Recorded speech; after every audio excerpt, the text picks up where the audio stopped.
اسبوع كامل بحاول اخلص فيه التمثال ده.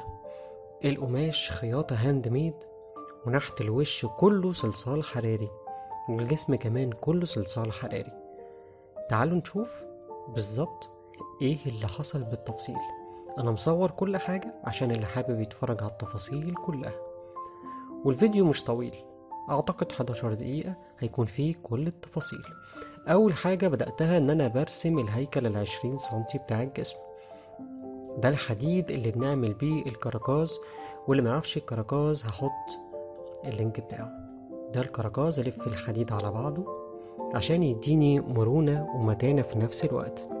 بعمل سلكتين، سلكة لليمين وسلكة للجنب الشمال، وفي النص السلكة بتاعت من الوسط لحد الرقبة. ودلوقتي بقى لازم نبدأ نقوي الحديد أكتر عشان يكون معانا متين ويشيل كتير من الصلصال. نغلفه بشوية فويل عشان خاطر هبدأ أحط عليه الصلصال الحراري بتاعه. ده الصلصال اللي هنبدأ نغلف بيه الرقبة. لازم ننعم الشغل كويس، ولازم نتأكد إن مفيش أي فقاقيع هوا. نبدأ بقى النحت، ومش هدخلكم في دوشة كتير، دي أساسيات النحت في الوش، وفي برضو فيديو لإزاي ننحت الوشوش بتاعتنا.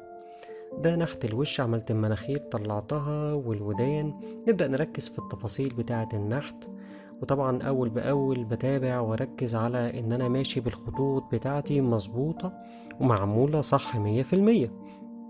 بدأ الوش يبان أكتر، وطبعا اللي موجود ورا دي شوية أدوات من اللي بشتغل بيها. أنا بحب جدا أدوات البلاستيك دي، كانت معايا من زمان جدا. نبدأ بقى نحط الشفايف ونحط العينين. طبعا أنا بختصر قدر المستطاع عشان خاطر في ناس كتير جدا بتتضايق لما يكون الفيديو طويل، وأنا أكيد كمان. نبدأ بقى نحط الدقن بتاعتنا، ونحط العينين، ونحط الحواجب. كده الوش قرب كتير إنه يكتمل. نبدأ بقى نحط بقى ايه التفاصيل بتاعة الوش عشان خاطر يكون الوش معانا مظبوط ومفهوش اي شوائب ونضيف. ممكن نستخدم نقطة من زيت جونسون على فرشة، ونبدأ ننعم بيها الوش عشان خاطر ما يبانش فيها اي حاجة من بصمات ايدينا. طبعا الوش بعد ما بيخلص خالص ادخله الفرن يستوي عشان يكون نظيف، مقدرش ان انا اوسخه كل شوية. كده دلوقتي احنا خلصنا الوش وسويناه، دخلناه الفرن واستوى زي ما انتم شايفين. وبدأت ان انا لفيت الحديد على الهيكل والفويل عشان خاطر يبقى كله مع بعض ماسك نفسه كويس. لازم يكون كل حاجة متثبتة كويس جدا عشان ما تفلتش مني بعد كده. كده نبدأ بقى نستخدم الفويل زي ما قلت لكم فوق الحديد، عشان برضو الحديد ما يطلعش الصدى بتاعه فوق الحديد نفسه، فالفويل يمسك عليه كويس جدا. طبعا الحديد ده حديد نظيف قوي، تقدر ان انت تشتريه من اي حد موان، مش غالي خالص. نبدأ بقى نغلف الجسم بالصلصال، ونبدأ نحدد بقى دي الكور دي طبعا، والسلندرز دي بتاعت البنج بقى، اللي هي يعني الصدر بتاعه وعضلات البطن والحاجات دي كلها. نبدأ نعلي حتة في حتة. بالمناسبة كل مرة تعلي حاجة ممكن تدخله الفرن بحيث انه يديلك النظافة، وفي نفس الوقت تعرف تحط طبقات فوق بعضها. الصلصال بيدخل الفرن اكتر من مرة مادام نفس الوقت ونفس درجة الحرارة. كل مرة طبعا بحاول اعلي اكتر واسوي في الفرن بحيث ان الحاجة تطلع نظيفة وجيدة جدا ومفيهاش اي شوائب. زي ما انتم شايفين الحاجة بتكون نظيفة خالص مادام نفس اللون، وبنسوي اول مرة اول باول، فبتطلع كل حاجة حلوة. وما تنسوش تنعموا بنقطة من زيت جونسون. نبدأ بقى ندخل في اللبس، وانا اخترعت لنفسي شوية باترونات لبس كده. ده باترون القميص بالياقة بقى بكل حاجة، وده باترون الجاكيت او البدلة. ده برضو شوية حاجات اختراعي كده، معلش يعني انا عارف ان ممكن تكون في ناس متخصصة. وده باترون البنطلون. كل حاجة انا عملت لها باترون، خدت شوية حاجات من الواقع وزودت عليها، لان انا للأسف اول مرة في حياتي اخيط. قعدت العب كده 3 شهور، بس في الاخر قررت ان انا لازم اتمكن من الموضوع. ده باترون القميص زي ما انتم شايفين، متقسم بقى للدراع والياقة والحاجات دي كلها. فانا بحب بصراحة جدا ابص على التفاصيل بتاعه اللبس كويس جدا. ما بحبش ان انا افوت اي مرحلة كده على طول، لازم اكون مركز فيها كويس جدا جدا جدا. زي ما انتم شايفين انا بحب اوريكم تفاصيل التفاصيل عشان خاطر اللي حابب انه يتفرج عليها.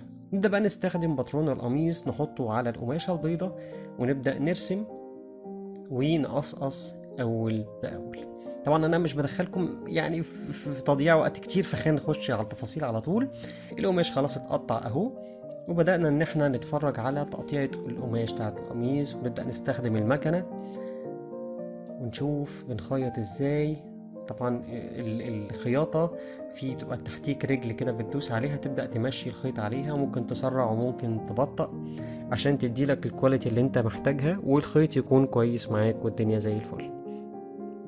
طبعا انا استخدمت خيط ابيض لان القميص ابيض. طبعا شايفين الايد والجنب والياقة موجودة من فوق. موضوع متعب جدا بس مسلي جدا جدا جدا، ومهارة تحبوها قوي. الحاجات بتتخيط مفتح كده زي ما انتم شايفين، وبعدين نبدأ ان احنا نخيطهم مع بعض. شايفين الجمال؟ هنا بقى خلاص نبدأ نخيطهم مع بعض من جوه عشان نخيط الونجات كلها ونخيط الايدين. طبعا انا اختصرت كتير جدا عشان انا دايما الناس بتبعت لي تقول لي الفيديوهات حلوه، ولكن احنا بتحب انك تخلي الفيديوهات قصيره وتكون سريعه عشان خاطر النت عندنا ما ياخدش كتير. كده احنا خيطنا من جوه خلاص، كده اتخيط من جوه من تحت اهو زي ما انتم شايفين كده، ده الداخلي مش الخارجي. وبعد كده ايه بدأت اجرب البسه واشوف الاخبار. زي ما انتم شايفين القميص اهو، يعني حاجة محترمة لشخص مبتدئ بس على قد ما قدرت بقى. زي ما انتم شايفين الياقة يعني زي الفل اللبس اعتقد انه موصل كتير جدا من التعب بتاع تدريب 3 شهور لوحدي بدون اي حد ما يعلمني حاجة. نبدأ بقى نخش في البنطلون، اسورة البنطلون او مش عارف تسموها ايه، الكولة بتاعت البنطلون. قصيناها وقصينا اللي ورا الظهر وقصيت اللي قدام. طبعا اي حد يحتاج اي حاجة من دول ممكن يبعت لي على الواتساب.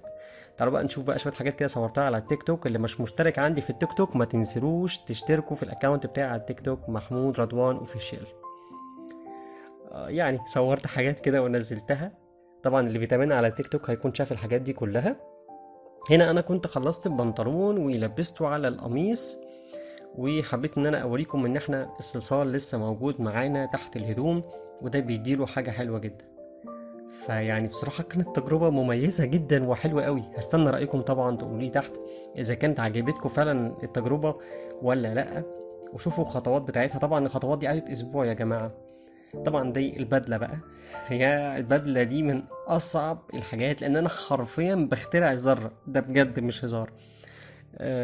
مش عارف أقول لكم إيه خدت معايا وقت كتير جدا، بس بجد أنا حبيت أوي البدلة دي. تقطيعة البدلة دي الإيد والظهر وتحت الوش معانا، ودي الإيد التانية، وفي لسه كمان الكولة اللي هي بتبقى الياقة اللي فوق. نبدأ بقى ان احنا نخيط الحاجات مع بعضها. دي بقى الياقة او الكولة اللي قلت لكم عليها. خيطت كده كل حاجة من قدام. البدلة دي صعبة جدا على فكرة، قيادتها بتبقى معقدة عندي جدا يعني، بس يعني طبعا انا كده لبسته وعارف ان الحاجة مش متقفزة كويس على الجسم ولسه فاضل جيوب، وعشان كده تحسوا الموضوع مرهرط كده شوية. لكن ما تقلقوش اللي جاي هيبقى احلى ان شاء الله. لسه هنضيف الجيوب والزراير، في شغل حلو يعني. انا رافع الياقة طبعا عشان اوريكم ان الخياطة قد ايه حلوة وقد ايه مميزة كشخص مبتدئ طبعا يعني وعارف ان طبعا لو كنت استخدمت الخيط من نفس اللون هيبقى فارق كتير جدا، بس للاسف انا ملقتش لون الخيط ده فاشتغلت بالابيض. ده البنطلون اعتقد يعني ممكن نديله 8.5/10، صح كده ولا انا غلطان؟ استنى برضه رايكم في التعليقات، تقولوا لي رايكم في الخياطه بتاعتي وقد ايه انا متمكن يعني ودي البدله بقى، بصوا البدله، بصوا الجيب، حاجة تفرح والله. جيب فوق وجيب تحت وزراير، انا بخترع. طبعا يعني الخياطة قدر المستطاع حاولت ان انا اخليها كويسة، فاعذروني بقى لو لقيتوا شوية اخطاء كده في الخياطة، ولكن انا على قد زي ما قلت لكم دي اول مرة اعمل تمثال كامل من القماش. بقالي 3 شهور بتدرب، ولكن دي كانت اول تجربة ليا فعليا واخلصها. هنا بقى انا عملت له ايده بالصلصال ودخلته الفرن. بمناسبة انا دخلت التمثال ده بالقماش اللي عليه الفرن. نبدأ بقى نجهز الرجل من تحت. زي ما انتم شايفين كده كانت حديد، غلفتها بشوية صلصال بني، وبعد الصلصال البني هبدأ ان انا اظبط الجزمة قدر المستطاع اعتقد انا بختصر جدا دي التقفيلة الجزمة اللي ممكن تكون شبه الطبيعي شوية في الجلد والكلام ده كله. بص بقى ندخل بقى في الجد بقى، هنبدأ بقى نعمل لها الشكل بتاعها والإطار وكل حاجة بتاعتها عشان خاطر تكون شبه الجزمة الطبيعية. ودي طبعا أرضية الجزمة من تحت. نبدأ بقى نظبط بقى والنعم زي ما انتم شايفين، خطوة خطوة بتدخل الفرن كل شوية عشان خاطر الحاجة تطلع نظيفة وناعمة وما فيهاش أي مشكلة. ده بقى الفاينل بتاعنا، يا رب يكون عجبكم. طبعا يعني شايفين الجزمة بالرباط والهدوم، الايد بتتحرك طبعا فوق وتحت. طبعا اللي متابعني على الفيسبوك والانستجرام والتيك توك هيلاقي كل الصور وفيديوهات الحاجات دي. انبسطت كنت معاكم النهاردة، واتمنى تشوفوا كل الفيديوهات، وشكرا جزيلا، يومكم سعيد.